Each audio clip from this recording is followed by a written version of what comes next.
इसी तरह मेरे पास आ गए हैं 1 कैरेट में ये सारा स्टॉक में इयरिंग्स वगैरह, जो बहनें कहती हैं कि 1 कैरेट की बहुत ज्यादा अच्छी डिजाइनिंग है, उसमें मेरे पास क्या कहते हैं सेपरेट इयरिंग्स वगैरह चाहिए तो सेपरेट इयरिंग्स वगैरह भी हैं, बहुत ज्यादा नफीस नफीस डिजाइन देख रहे हैं। इसमें मेरे पास ये 1 कलर ओपन करके दिखाऊंगा, बाकी मैं आपको शो करवा दूंगा सारे कलर। ये चीज ये देख रहे हैं, इसमें जितना भी जरकन लगा हुआ है टोटल ओवरऑल एडी में है।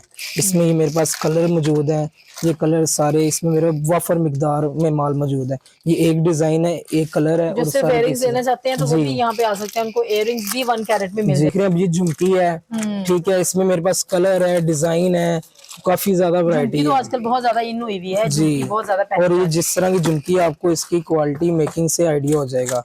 इसमें देखें जैसे कि कस्टमर का व्हाइट के साथ रेड का कॉम्बो है, ये चीज देखें, और इसको चीज देखें लाइट वेट 1 कैरेट एडी में। इसमें ये देख रहे हैं मेरे पास हर कलर मौजूद है, बहुत ज्यादा माल है, हाथ में नहीं आ रहा जी।